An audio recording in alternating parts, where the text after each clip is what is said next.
पूजनीय दादाजी ने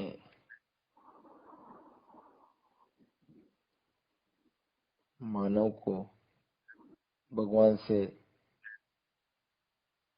जोड़ने का यह आसान रास्ता समझाया है स्वाध्याय। और स्वाध्याय द्वारा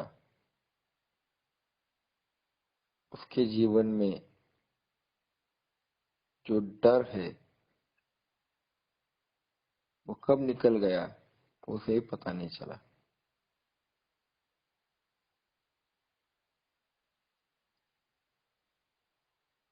क्योंकि ये डर के मारे ही वो जीवन में अस्थिर बन जाता है और अच्छा जीवन खराब कर लेता है।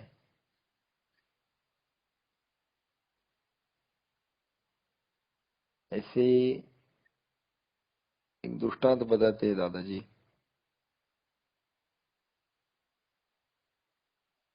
ये एक गांव था जिसके आजू बाजू में बहुत सारे पहाड़ थे, पर्वत। उस गांव में हनुमान जी का मंदिर था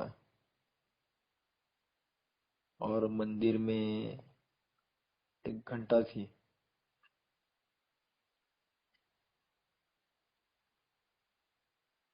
एक दिन वो घंटा नीचे गिर गई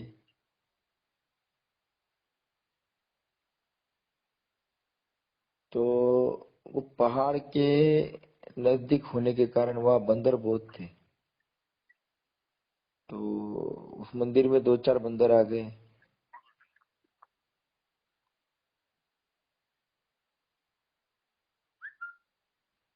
तो वो घंटा देखकर उन्हें आश्चर्य लगा, ये क्या है। तो उन्होंने उस घंटा को मतलब उठाया और जंगल में लेके गए। और उस घंटा को, वो बेल बजने वाली जो रहती है ना मंदिर में, वो घंटा को गुफा में लगा लटका दिया। अब दिन भर ये जो बंदर थे वो घूमने जंगल में जाते थे।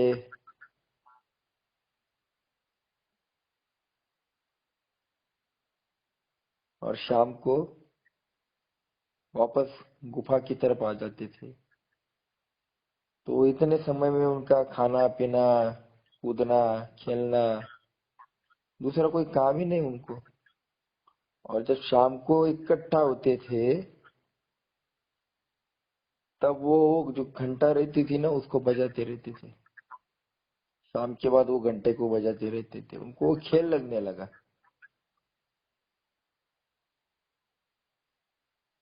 तो एक बंदर ने बजाया कि दूसरा आता था, दूसरा बजाता था। उस घंटा की आवाज को सुन के लोग डरने लगे।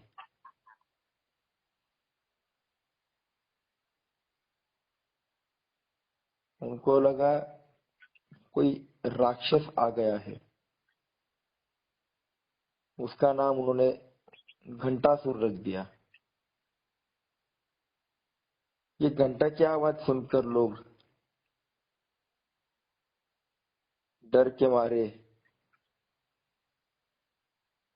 शाम के 5 के बाद जल्दी घर आकर दरवाजा और खिड़कियां अंदर से लॉक करने लगे। वो डरने लगे, उनको लगा कोई घंटासुर नाम का राक्षस है, वो रोज घंटा बजाता है, क्या पता आएगा तो गांव में किसी को खा जाएगा। तो अपने घर में बैठने लगे।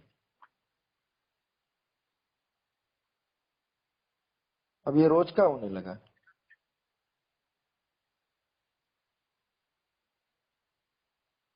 पर गांव में एक होशियार आदमी भी था। उसने सोचा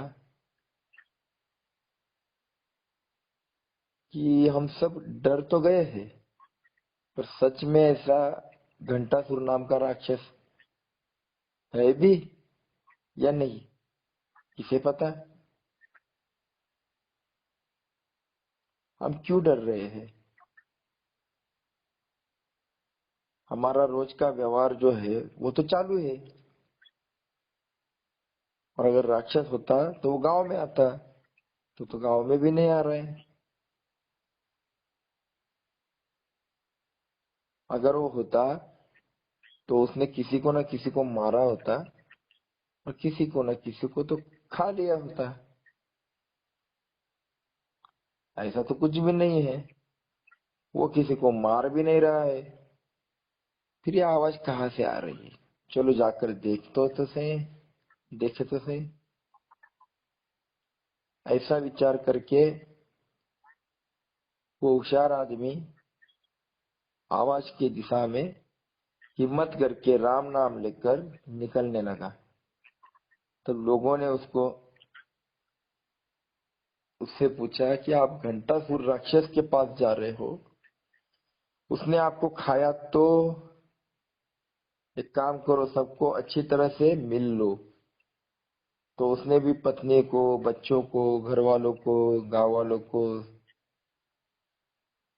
सबको मिल लिया, और सबको समझाया कि मैं उस राक्षस के पास जा रहा हूँ, जरा देखे तो सही ये राक्षस है कौन, और क्या पता वापस आऊंगा ना आऊंगा। तो उसने सबसे मिल लिया, और भगवान का नाम लेते हुए जंगल की तरफ जहां से आवाज आ रही वहां निकलने लगा, चलने लगा।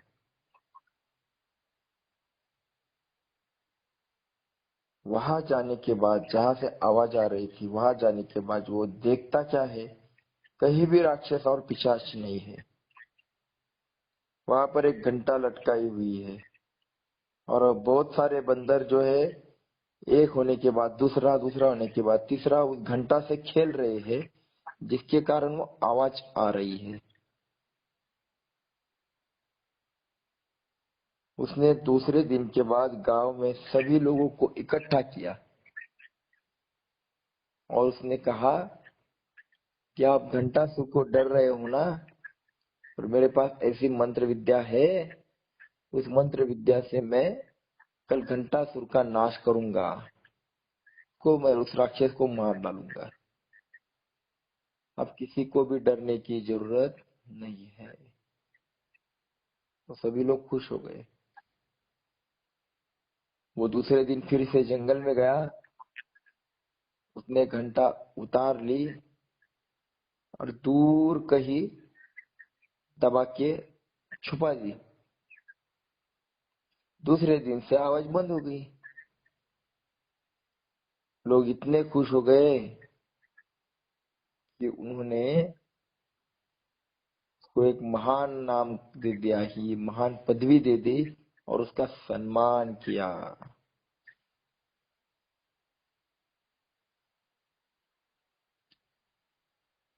हमारे भी जीवन में ऐसी आवाज आती रहती है, वात्सल्य की, प्रेम की, भावनाओं की।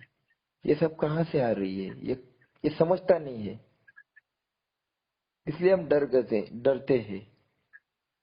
पर श्रीमदाद्य शंकराचार्य, वल्लभाचार्य, रामानुजाचार्य ये आवाज की दिशा से चलते गए, तब उनको समझ में आया कि ये गोपाल कृष्ण की मुरली है, वहां से आवाज आ रही है।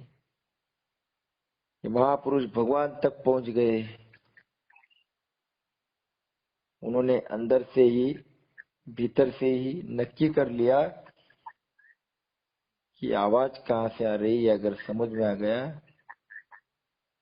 तो अब किसी को समझाना नहीं, क्योंकि ये भगवान का खेल है, वो तो खत्म हो जाएगा। तो ये जो महापुरुष है, उन्होंने आवाज पहचान ली कि ये अलग अलग आवाज आती है, सुख की हो, दुख की हो, किसी भी प्रकार की ये आवाज है, मेरे जीवन में आती है। तो उन्होंने भगवान को शब्द दे दिया कि हम जब समाज में जाएंगे तो लोग पूछेंगे कि क्या आपने भगवान को देखा, भगवान आपको मिला? तो वो कहते हैं, ना रे बाबा, हमें कहीं भगवान नहीं मिला।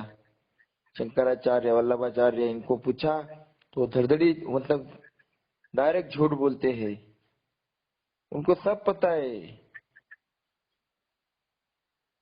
और वो लोग वहां पर साइन करके आए हैं। उनको भगवान मिला, फिर भी वो किसी को नहीं समझाएंगे, किसी को नहीं बताएंगे कि हमें भगवान मिला है। क्योंकि उनका कहना है कि अगर सच्चाई समझ में आ गई सबके तो भगवान का खेल मजा नहीं रहेगा। ये पता नहीं है जीवन में सुख दुख या अलग अलग भावनाओं की जो आवाज आती है वो भगवान ही भेज रहा है, ये किसी के दिमाग में नहीं उतरता।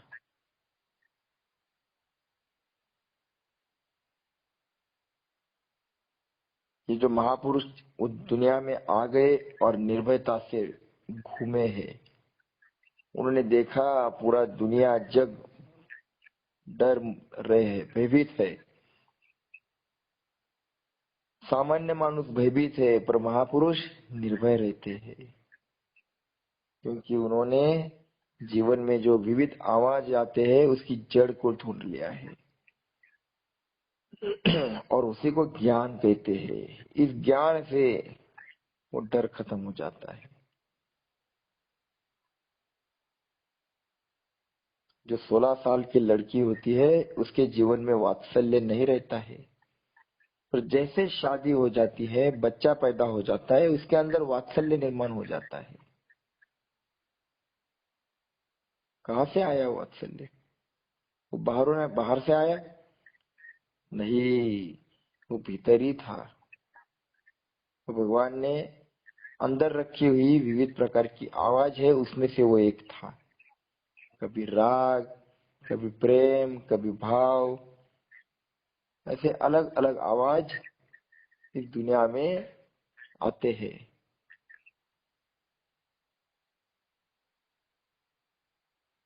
और ये जिनको समझ में आ गए वो दुनिया में निर्भयता से रहते हैं, वो डरते नहीं है। इसलिए जीवन में निर्भयता लानी है। तो ये जो आवाज आ रहे हैं, ये आवाज जो भेज रहा है उसको पहचानो कि अरे ये तो मेरे भगवान की ही आवाज है, मुझे डरने की क्या बात है। इसलिए दादाजी कहते हैं कि महापुरुष सभी वक्त निर्भयता से जीते थे, उनके मन में डर कभी नहीं दिखाई दिया। सामान्य मानुष डर के मारे पॉलिसी निकाल लेता है, पर महापुरुष, उनके जीवन में एक ही था, अनन्यश्चिन्तयन्तो माम ये जना पर्युपासते तेषाम नित्याभियुक्तानाम योगक्षेमं वहाम्यहम्। उनको मालूम था मेरे सभी प्रॉब्लम हल करेगा तो भगवान और योगक्षेम चलाएगा तो भगवान। इसलिए उन्होंने अपना सब संसार भगवान पर छोड़ दिया, निश्चिंत होकर जीते थे। और हम लोग डरते हैं, हमें लगता है सब कुछ हम कर रहे हैं। वो जो बैलगाड़ी होती है ना, बैलगाड़ी चलती है, उसमें कितना सारा बोझ रहता है, बहुत सारा। और वो मालक जो होता है वो बैलगाड़ी चलाता है, उसके बैलगाड़ी के नीचे एक कुत्ता होता है, वो कुत्ता भी बैलगाड़ी के नीचे चलता है। उस कुत्ते को लगता है कि ये बैलगाड़ी के ऊपर का जो बोझ है उसको मैं ही उठा कर ले चल रहा हूँ, ये उसका भ्रम होता है। उसी प्रकार हमें लगता है कि मेरा संसार मैं चला रहा हूँ, वो हमारा भ्रम है। हमें लगता है मैं नहीं रहूंगा तो घर में कैसा हो जाएगा। दादाजी कहते हैं ये गलत फहमी निकाल, मर कर देख, तेरे से अच्छा जिएंगे वो लोग। कुछ नहीं फर्क पड़ता तेरे सिवा दुनिया में, किसी को कुछ नहीं फर्क पड़ता। इसलिए भ्रम का जीवन निकाल ले और भगवान के आवाज को पहचानना सीख। इसलिए निर्भयता जीवन में लाओ। यह निर्भयता तभी आएगी जब सुख आए या दुख आए, हम स्थिर रहेंगे जीवन में।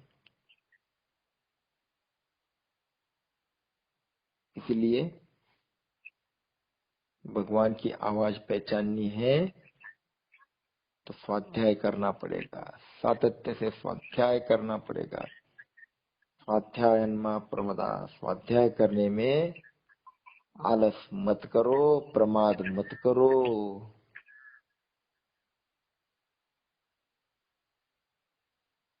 जिसने मेरा जीवन बिना स्वार्थ निरपेक्ष चलाया है उसको याद करना सीखो। जो उठाता है उसको मैं याद करूंगा, मेरा खाना हजम करता है उसको याद करूंगा, और सोने से पहले याद करूंगा। ये कृतज्ञता है और मैं ये रोज करूंगा। भाव फेरी करूंगा, जाऊंगा घर घर पे, निस्वार्थता से जाऊंगा। फिर देखो जीवन में डर कहाँ रहता है। फिर देखो मेरा संसार भगवान चला रहा है, इसकी अनुभूति आपको आती है कि नहीं, ये अनुभव करो। ये अनुभव की चीज है, ये भक्ति है, और ये भक्ति की नशा है। ये कभी खत्म नहीं होती है जिसको लग गई।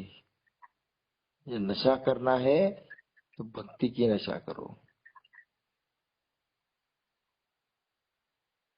और ये स्वाध्याय समझाता है कि कैसा जीवन जीना है। स्वाध्याय को बैठक पर बैठना ये कृतज्ञता है। भगवान मेरी राह देख रहा है, अपॉइंटमेंट विद गॉड। भगवान मेरी राह देख रहा है, ऐसी जगह पर मैं जा रहा हूँ, उसे कहते हैं स्वाध्याय।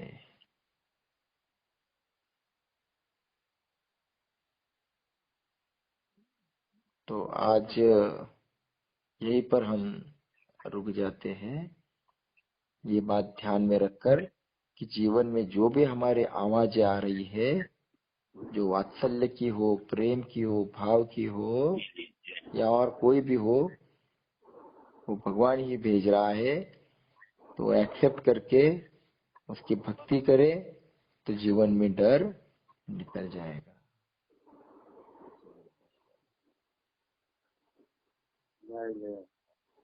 जय योगेश।